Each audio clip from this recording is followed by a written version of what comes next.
Before we explain how the game's played, we should probably talk about the board.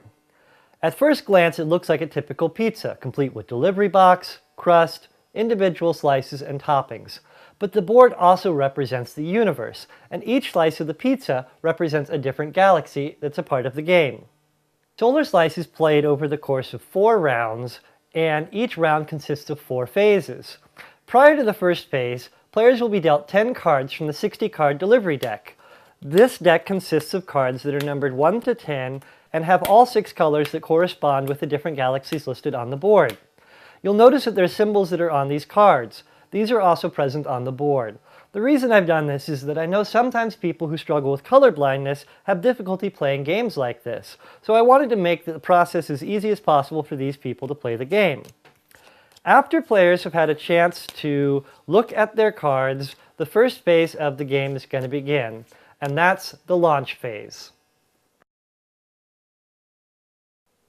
During this phase, the first player for the round will reveal one of the cards from the launch deck.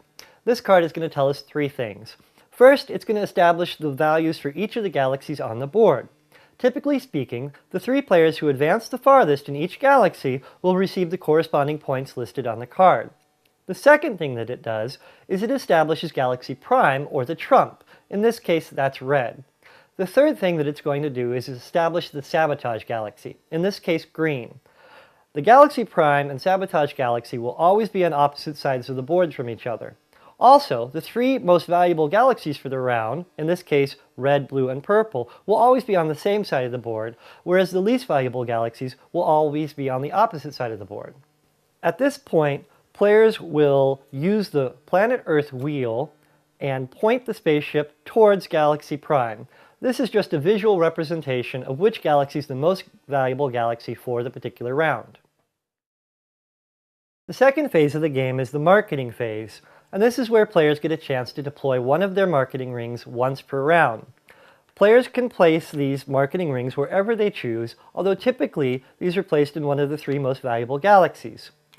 These offer a form of protection that's utilized during the delivery phase. So let's talk about the third phase, the delivery phase. Each delivery phase consists of 10 separate deliveries.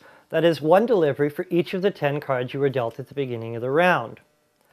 During the delivery phase, players will advance levels in galaxies of their choosing as a result of successful deliveries, and they will lose levels as a result of sabotage cards played by opponents. This is where the marketing rings come into play. Once a player's pawn reaches the same level as their marketing ring, they can never be lowered below that ring as a result of sabotage. Players can still advance levels past their marketing rings and then be sabotaged back down to their marketing rings, but never below. If you want to learn a little bit more information about the delivery process, we've created a second video to show you how that works. After all 10 deliveries have been completed, the effects of sabotage have been applied, it's time to move on to the 4th phase, the scoring phase. During this phase, players will score points based on the advancements they've made in each of the galaxies. Typically, the 3 players who have advanced the farthest in each galaxy will receive the corresponding points listed on the launch card. In this case, green has advanced the farthest, so they'll score 14 points.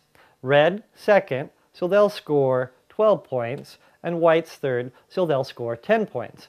Repeat the process for all 6 of the galaxies, awarding the points listed on the launch card. In the event that a player manages to circle the scoring track, they simply take a 50-point marker and continue scoring as normal.